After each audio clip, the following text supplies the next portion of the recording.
Would you please pronounce your name correctly for me? Yes, I'm Zuzana Kubelková. All right. And I found you because of your glass work, but I've also noticed that you do lots of other things.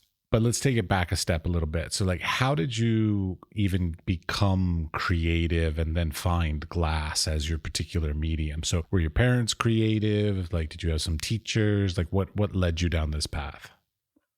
Yeah, it's about my parents because my father was a glassmaker. He studied the same high school as I did. And then he studied painting, like monumental painting in Prague. Yeah, from my childhood, I became to be creative with him. I was always around in the workshop and tried something also. So it was quite easy to decide what I'm gonna study and what I'm gonna do in my future life. So it was quite easy. What did your mother do? My mom, she's a teacher. She's teaching Czech language and music. She's a musician also, and she is writing like theater plays. So yeah, we are a kind of artistic family, I would say, in a different fields, but still. Indeed, yes. Now, so I found you for glass. So like your father did glass. So you studied because of him, or did you find some personal desire and passion to work in it? It was, I can say, personal desire because I really like to create something with my hands. I could study playing a piano, but that was for me somehow too much work. That time I didn't like it so much, but I would like to come back to it, but it's somehow not so much time for it. I didn't want to study something just to learn a lot from the books. I wanted to create something, sculptures, and that's something what is visible, that you can touch it, you can really play with it and change it all the time. So it was somehow good way for me, I would say. I'm working with it all the time. So there is, I think, no change in the future. So I will stay with glass for sure. Well, so now, like what I saw on your website and what I know about you from things I've read online is you're very sort of artistic and creative. Is that all you do, or do you also do some like production work or some like things like, so is that enough to keep you busy, let's say? It's for sure it's enough to keep me busy because I'm thinking all the time about what to do next, what to find next, with what kind of material I want to work more. But yeah, it's not for to survive, to live from that. So I also cooperate with some companies, for example, Moser Glassworks in Karlovy Vary, or I cooperated with Preciosa Lighting, Foibos Design, malls. It's so many companies, but it was just for a short time. And I also try to cooperate with architects to product something for interiors or something bigger, some installations or what is possible. I can say I'm open to everything somehow for this moment. Well, so like, do you only do, I guess the question, but you said cooperation's a big part of what you do. So like, do you only make your own work, or like, do you cooperate with other artists or just with other like commercial ventures? I make only my stuff, my sketches, my ideas. But last year, I have to say, I started to cooperate with one German artist, and it was really nice cooperation to have someone to talk about the piece, about the ideas, about how to develop it in which way. And it was quite nice. And I really enjoyed it because I'm used to work with people. It doesn't seem like that for this moment because I'm here alone and I have my own workshop, and it's quite far from Prague, from the Nový Bor, where the glass centrums are. But I can travel a lot and be in touch with people all the time. So it's not a problem. Well, I'm fascinated by that actually, because I'm now 48 years old and I'm sort of the time in my life where I'm like, I kind of really want to get away from the city. Like I've been in the city most of my childhood and my adult life. And I'm keep wondering, like, is it really worth it? Does it work well? Like, does it inspire you? Does it really give you more time? Like, is living outside the city in such a small village, like, really that beneficial? I would say yes. I lived in Prague for 2-3 years in the city, and it's always, you see, there is this exhibition opening, there is this happening, theater, concert, and so many things around that you really can't focus only on your work or on your job. So I was always walking there and visiting that, and I didn't have so much time. And I also worked for Gallery Kubelková as a art manager. So all day I was there in the gallery, and then in the evening I didn't want to sit and draw something or create something, because then you have to switch your brain to something completely different, and it's not working like this. You need to have 2-3 days to get used to it, to be focused on it, and then you can start to do something creative. But in Prague, it didn't work at all. Yeah, I've often said that like a weekend, the traditional 2-day weekend, is like not enough. You need more time, because on Saturday you're decompressing from the work week, and on Sunday you're already starting to stress about the upcoming week. So you need like I wish we could make it like 4 days were weekends, and then you work like longer hours for 3 days a week, and that would be so much more productive. Yes, exactly. In the gallery, I also work for 3-4 days in a week. Then the weekend was a bit longer, but still. But it was really nice to be in touch with so many people and artists in Prague, because now I can be in touch with them only by phone or emails or social media, kind of, or just travel there, visit them for a while, but then I have to come back. So, yeah, but it's not a big problem, I think. If I need to be in touch or in contact with people, I just go to visit someone.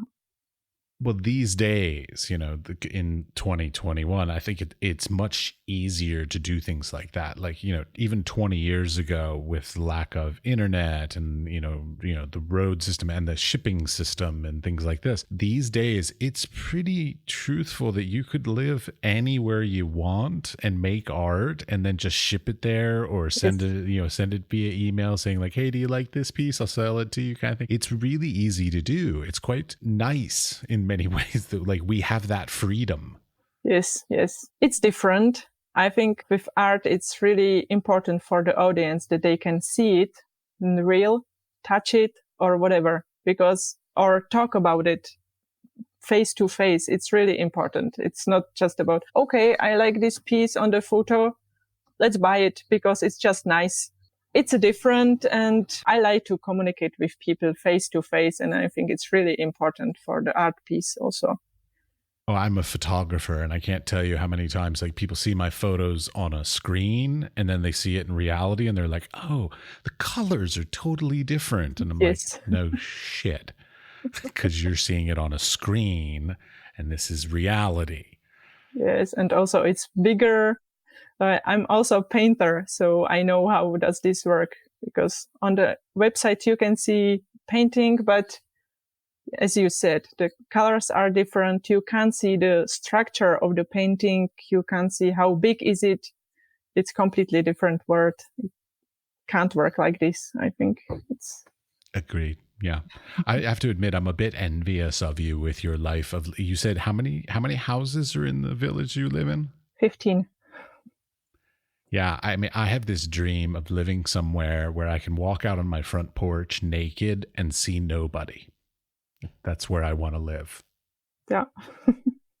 Is that where you are? Do you not even see your neighbors at all? Is it that spread out, or is it like an actual like clustered village of people? We live in the house, which is really big. It's like old farm. So we have a yard between the buildings. So if we don't want to, we really can just stay in the garden and no one can see us. if we want, we just go out and we can choose what we really want to do, or if we want to talk with someone. It's kind of freedom. I was going to say, I'm still kind of envying that. Yeah. Like, no, like concern about like, oh, I might run into somebody. Like, no, you're not going to run into anybody unless you intentionally seek somebody out. Yeah. It's fun. Now, okay, your education. I saw that you went to some place, and keep in mind, it was written, I believe this is written in Hungarian since it's in Hungary, but the Moholy-Nagy Művészeti, please pronounce that for me because I'm horrible. It's a Moholy-Nagy Művészeti Egyetem in Budapest in Hungary. It's quite complicated. Okay. I know. Well, Budapest in Hungary I can do, but I've always wondered, Moholy-Nagy, I say Laszlo Moholy-Nagy. Am I correct? Is that the right pronunciation? Yes. Oh, great. I pronounced one thing right. That's marvelous. You've studied all around for glass. I mean, like, what was that like? Because you also then taught for a little while as well, right? No, I have never been a teacher. Wrong. Okay, totally. Let's skip over that I misunderstood. I have to say I was a teacher just for 2 weeks in Frauenau in Bildwerk. And I gave a course for 7 people. So that's just only one. That's a workshop. That's not that's not quite the same. But not a teacher, really. Now, okay, so at your studio out in this rustic village outside of Prague, do you have like a whole team of people you work with? Because I know generally glass is not a solo endeavor. Usually it's multiple people working together. Is there a group of you, or is it just you or a small group? That's only me.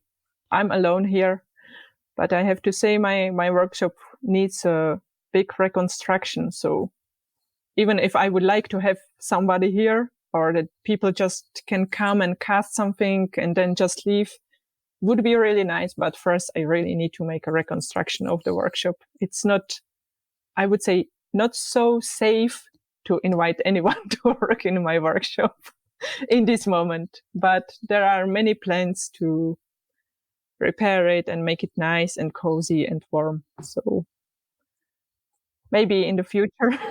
I hope. So you need heaters. But why would you need heaters? It's a hot shop.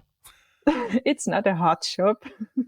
I have kilns for cast glass technique. And that's all. Then there is a cold shop. There is a place for painting or engraving. Okay, let me take it back a step because I just made assumptions and that's my ignorance. What kind of techniques do you use in your glass? Okay, my specialty is cast glass. So I make molds, then I cast the glass into it and make sculptures. But on the other way, I try to experiment with another materials and combine it with glass. So I'm looking for different ways how to work with glass. And I can give an example, fiberglass textile. I worked a lot for 2 or 3 last years. And I just don't know how the idea developed. It was just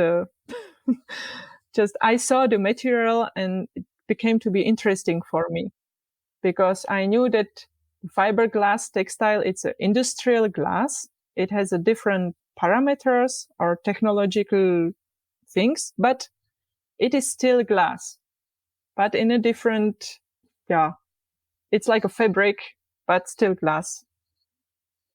I think I understand you. Let me just make sure I understand this correctly. You're saying you work with fiberglass, like the things they make boats out of and things that are used as insulation in houses and stuff like that. Exactly. Okay. Yes. And you would still consider that glass work? Yes. Still, because I take it, cast it, and recast it to a raw material, which is glass. But that was a question about technological question, really big, because I had to find the exact temperature, how to cast it, when it still keeps the structure of textile and the fibers. And it's not so fragile, because if I don't cast it on exact temperature, it's really fragile or really melted already. So you can't see anything on it. So it was that question, how to find the temperature, a lot of experiments, a lot of trash, and but it developed and it's working somehow quite well. It's still fragile, but it's transportable. Almost everything made with glass is fragile to a certain extent, though. Yes, but this is crazy fragile. Okay. Well, so how do you transport these things? Do you crate them up? Do you just throw them in the back of your truck? What do you do? That's a good question, because each piece from fiberglass is specific, and I need to find a specific way how to transport it, how to pack it into the wooden box, because it somehow has to levitate inside of the box. So I can fix only the bottom or the middle part of the object. So it's kind of laboratory work, I would say, just trying if it will survive or not. And but usually it survives. Only once happened that it was broken, but no, it's okay. Now, okay, so the work that I've seen on there, on your website, are they primarily for exhibition as like fine art pieces, or are you more like the commercial decorative kinds of works? Like what realm do these fall into? All the pieces are fine art pieces. There are just a few pieces are there what you can use at home. For example, my last work were bottles and vases, and also one vase from cast glass. But these are really, really new works. Maybe you didn't see it on the website. I have a new website. It is Kubelková.art. Why did you buy .art? I've always wondered why people buy these random dot whatever things. I mean, I get it, you're an artist, but why? Yeah, my friend created a website for me, and we decided to have their art because I'm artist, glass artist, so it was easy to choose it. I get it. Oh yeah, this is a totally different website. Sorry for that. Yeah. Totally different works. Yeah, look at that. Big Brother? Yes, Big Brother. It's a work casted from old TV screens. It's a recycled glass. And I casted from it a reminiscence of TV screen. And behind of the TV screen is a micro projector. And it's playing a movie from behind. But I want to work with the materials and what the materials can give to me. And it's my way how I'm working to find it interesting for me. And it somehow keeps me to stay with glass, with this crazy expensive material. And is it really expensive? I mean, I've never done glass work. Yeah, it's really expensive. And if you make a mistake while casting the glass and you have to recast it, then you are already in minus. Because some glass you can't recast, some glass you can cast twice, but then the processes in the glass are different already a bit, and the glass is different. Not so clear, not so nice, and there is so much work. So it's quite expensive technique. Is it okay? I don't know, because I know people with glass places and stuff, and they always have like a huge spectrum, a big wall of all their glass stuff, rods and everything ready to use and all. And I'm just like, oh, that's cool. And so what? They're like what, a couple €100 per piece, like per color kind of thing. Like the thing that in my mind that I always think is the quote unquote like expensive part of glass making is the electricity bill to run the kiln or the fire or whatever part of it, like just the heating process in whatever way you do it.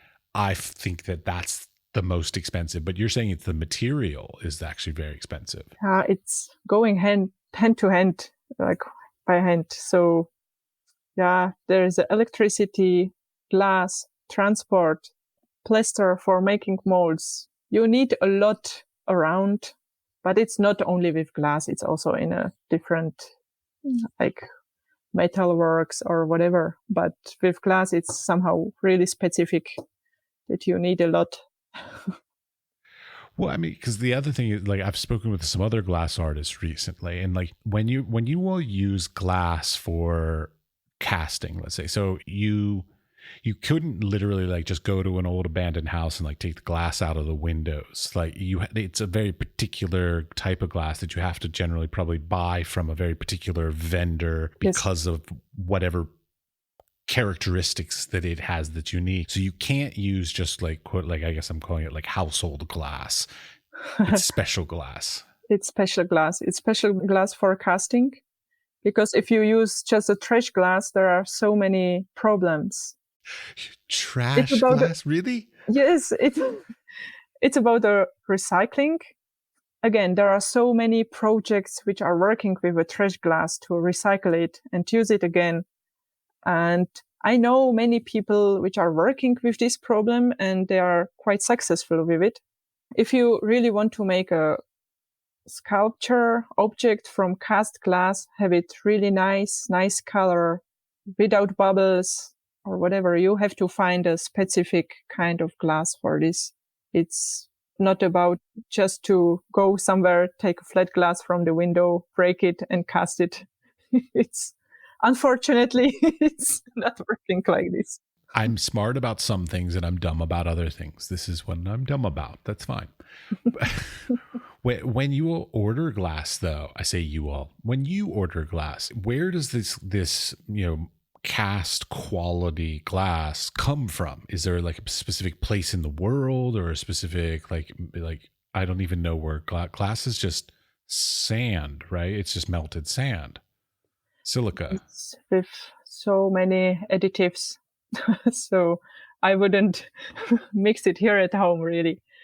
But there are many companies which their specializations are about a glass, prepared glass for casting. So you can just go there, choose a color, buy it, buy the amount of glass what you need for this and that object, and pay for it. And you can start casting without anything else around. But where does it come from, I guess? Like, the reason why, okay, this is my stupidity. I'm from America. I'm ignorant of lots of things, especially European things. So the Czech Republic has this huge history of amazing quality of glass products across the board, art as well as, functional stuff. So my question is glass from or produced here in the Czech Republic, or is it just that the people who refined it and made something with it are from the Czech Republic? No, it's original here from Czech Republic. So the glass is made here also. Yes. I had no idea. Well, it's usually close to Jablonec, nad Nisou. There is a Radlo, and there is a company called Banias Glass. And their specialization is for many years already. They have a long history, and they produce only glass for casting. And you can go there, and they have about 70 or 100 different colors, and you can really combine them. They are compatible together, so you can cast them together and make a multicolor object if you need or if you want, and you can be sure that it will work. Our Preziosa Ornella in Desna, they also produce. That's not for casting, but you can use it for whatever you need. Well, you don't do those multicolored crazy things. You're very minimal in your use of color. Not yet. Okay, so that's something you expect to grow into? Yeah, I had some ideas, some sketches already with really multicolor things, but it was mostly about the fusing. It's a different technique of casting, but it's still on the paper. As are most of our creative ideas. Oh. Yeah, we all have notebooks upon notebooks of ideas. Yes, exactly. Now, so do you sell these through the gallery or through your own website? Your new website, by the way. Yeah, I usually sell the pieces through the gallery Kubelková especially. But also while I have a group exhibition somewhere and someone asks me for this or that piece, of course, I sell it by myself. Because I'm always fascinated on sort of how creative people make livings. So like it sounds to me like basically you do lots of work for other companies, basically doing casting stuff for them to make money so that you have the time, the space to make your own stuff. Yes, exactly. Usually I did 3D visualizations for the companies because without that, the word somehow can't work. The audience or the clients really need to see it, like almost the photorealistic 3D visualization. How will it look like? But especially with glass, it's always different. And you can make okay, on this place will be a bubble. It doesn't work like this. And then the client asks, oh, why the bubble is here and not here? On the 3D, it was here and now it's different. I don't want it anymore. Seriously. Yes, People seriously. get that. Yes, kind like these people are like this. Sometimes it's really nonsense. Yeah, that's a bit ridiculous. Yes, it's ridiculous, really. But okay, so you just said that you do 3D modeling. So do you personally do your own 3D modeling? I do it for companies, not for myself, not for my pieces. I just make drawings or paintings and then I create it. But Well, the reason why I ask about that is because the impression, in the world impression of somebody who does glass work is that oftentimes they are very, let's call it rough and rugged, and they're maybe not so savvy with technology. Because like you're using this very historic traditional processes, and so oftentimes those types of people are seen as not very good with technology. So yeah. I'm fascinated by the idea that you utilize very progressive 3D modeling technology and this traditional mediums. Yeah, I think the traditional medium is really basic for drawing, creating, painting, creating whatever. If you don't know how to draw, you can't really create. For me, drawing is basic for everything. I resent that. I cannot draw to save my life. I am a horrible drawer, illustrator. I hate that because, drawer. Okay, but it's not necessary for all kind of art.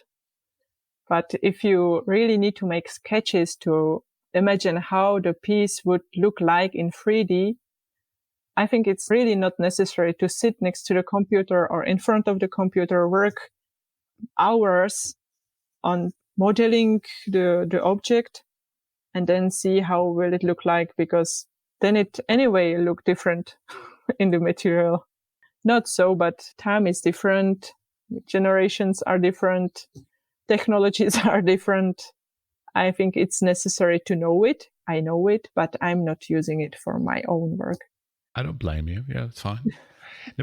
But now I would consider you young in the arts world. So like, I'm wondering, as the younger generation, well, younger than me generation, how interesting is it? Like, are you focused on trying to become sort of known or sales in this region, or are you more interested in sort of outside of this region, like let's say America as a market, or are you focused just on the Czech Republic or all of the EU? Like, what's your desire for your range and interest in your work? I have to say that I don't have a specific region where I really want to go. I have exhibitions here in Czech. I have exhibitions abroad. And if I can send something to America, then I do it. So I'm open to everything, I would say. I think it's not good to be focused only on one region. Even if I was a student, I applied almost for everything, like for glass competition, international Czech competitions. And I think it's really important to apply for or try to be everywhere, many fields of art, and just to be visible a bit, because there are many opportunities to get a new contacts, know new people, and then later in the future they can maybe contact you because they know, oh, this woman, she was here and she had an interesting work. It was just one piece, but have a look on her website what she is doing or creating now. And maybe we can ask her to have an exhibition here, or maybe we can cooperate with her on this project or that project or something different. Or, oh, okay, she can make a workshop here.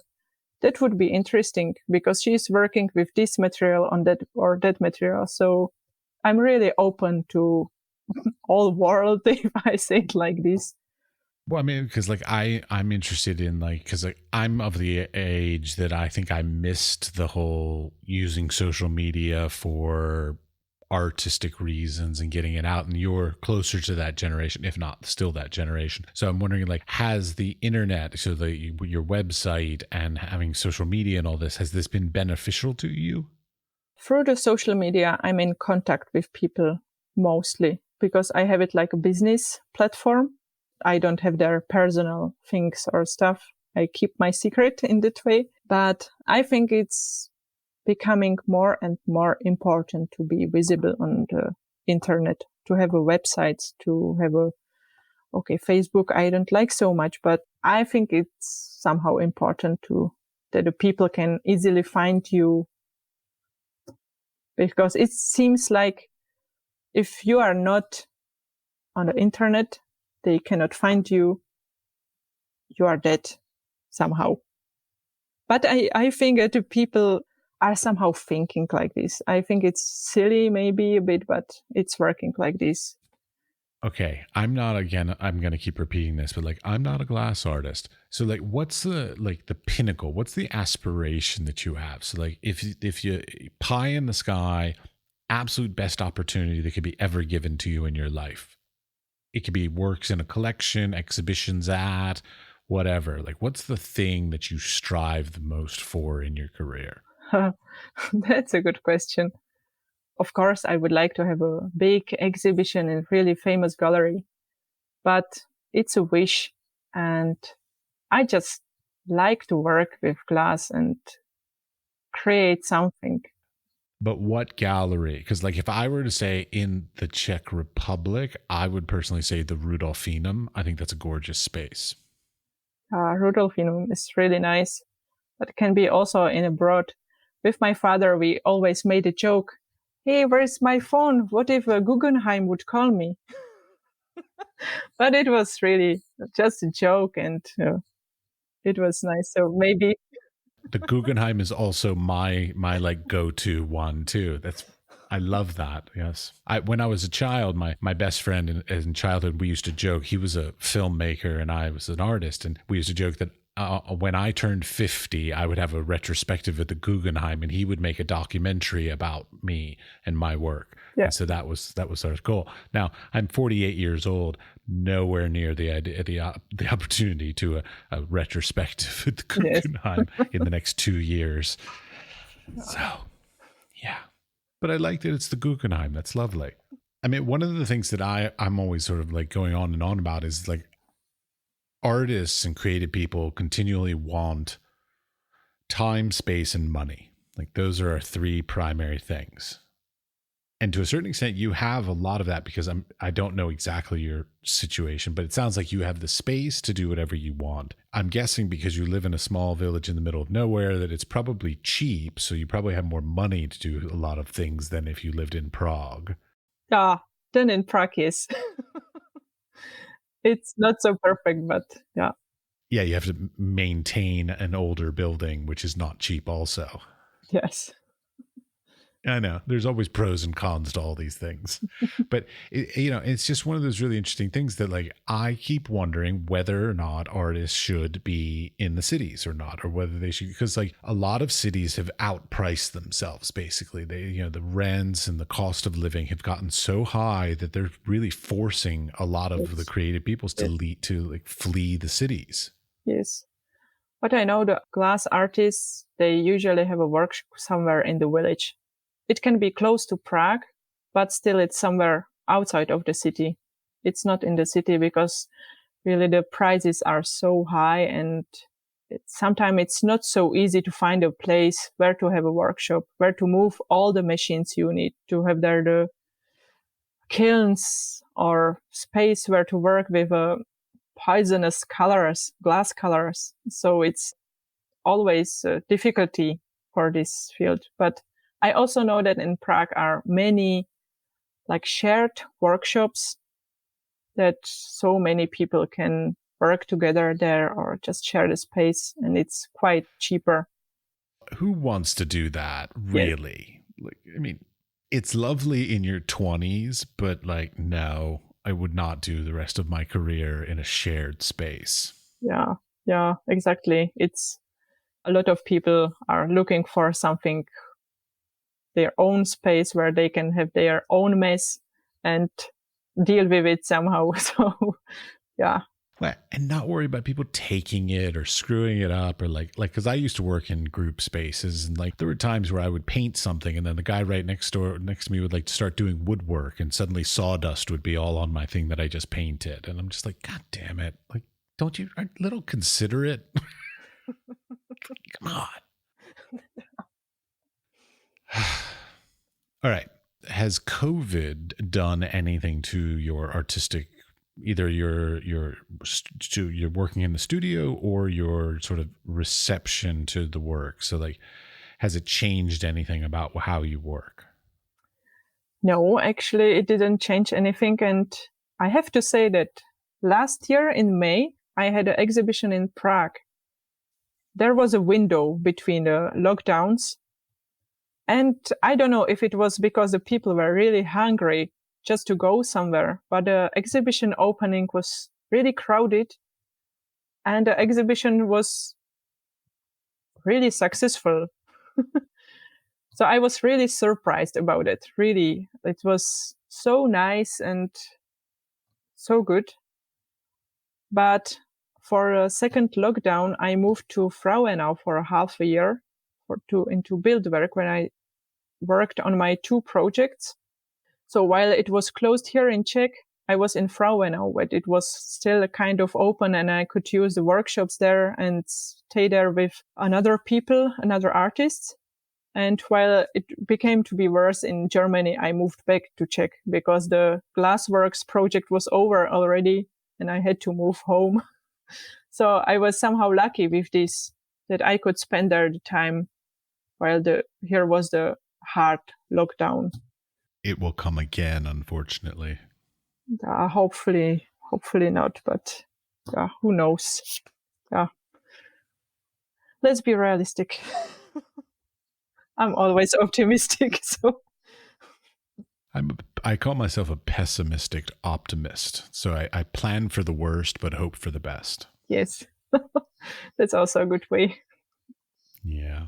No, but you said the exhibition went well, was successful. Like, is that your humble way of saying you sold everything? I sold many. That's great. I love hearing that artists are selling. That's maybe my one more wish, that I would like to sell all the pieces from one exhibition. Completely sold out. Yeah. Yeah, but it's just a wish. Dream. I would say dream. Not unrealistic at all. I know lots of artists that have sold out exhibitions. Yeah. All right. Anything else you want to talk about? Any topic that interests you that's arts related? Maybe about it. In Frauenau, I spent there a half a year. I spent there time with 8 another artists. And now we have a art group, I would say. And a collective. Collective, yes. And they are mostly from Germany, Poland, Russia, Japan, and me from Czech Republic. So it's quite international. Just to be clear for the people listening, Frauenau is in Germany. It's in Germany, close to Zwiesel in Bavarian forest. I'm sorry, did you just say Tweezel? Sweezel. Sweezel. That's a funny word. Okay, go on. Yes. And it's very nice that we had a really close cooperation about all the projects we were working on. And now we are planning exhibitions together, and we also have some projects together already. And you was asking me if I cooperate with people also. So yes, this is the point that I wanted to add, that yes, I'm cooperating with people, and it's really fresh and really nice. And I hope we will have many exhibitions together. Well, this idea of like creating a cooperative or a collective or anything like this to me, I feel like it's a very contemporary idea. Like, I don't remember these kinds of things happening 20 years ago. I mean, you don't remember these things, but because you're too young. But that seems like a newer thing. Like, it seems like it's also something relevant to funding models as well, specifically in Europe, because I've noticed a lot of funding models as far as grants and things like this offer for collectives to, ask for funding for projects and things like this. And of course, they're much more attractive to funders because they're funding what seems like a group of people who already have a cohesive idea. And I love this whole sort of model of like forming a collective with like-minded people to then propose exhibitions, to then be able to easier get funding available for these things. Like, I love that model. I'm all for the granting system in Europe. Like, it is amazing coming from America. I'm so envious of you all. Yeah. It's really true, because here in Czech, there are not so many fundings that are supporting glass artists. It's really nothing. And that surprises me with the history of glass art in yes, Czech Republic. It's sad. It's really sad here. They are not supporting so much, really. There are some programs I know about, but it's not big. But with this group of people, in Germany, there is a Czech foundation, and it supports almost everything what is about art. You really have a good project and send it to them. They somehow support you in it. And it's really, really nice that you know that you have a way where to ask for support.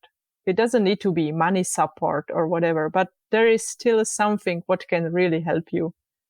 Yeah, but okay, well, money are the most important part in this.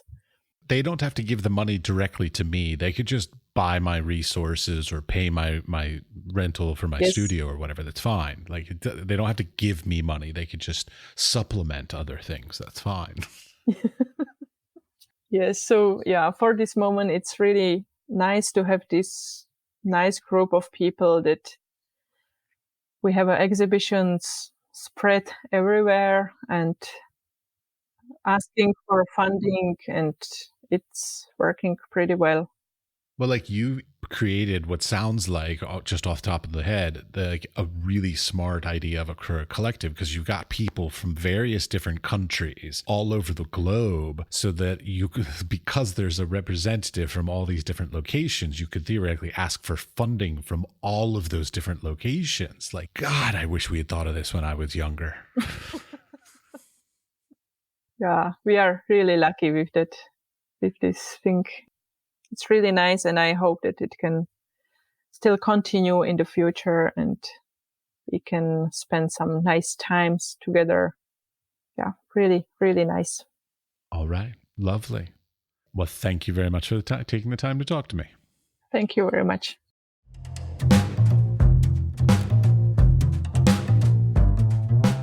Thank you for listening all the way to the end of this conversation. We would appreciate it if you would share the podcast with your friends, family, coworkers, even studio mates, anyone with an interest in the arts and creative endeavors.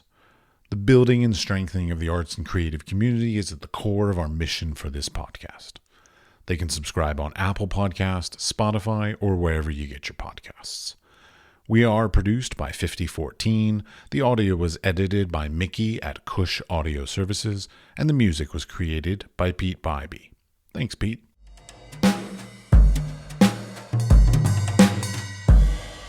We all know how important funding for the arts is, so I'd like to show my appreciation for the EEA grants from Iceland, Liechtenstein, and Norway in their effort to work together for a green, competitive, and inclusive Europe. We would also like to thank our partners Hunt Kastner in Czech Republic and Kunstsentrene i Norge in Norway. Links to EEA grants and our partner organizations are available in the show notes or on our website, wisefoolpod.com.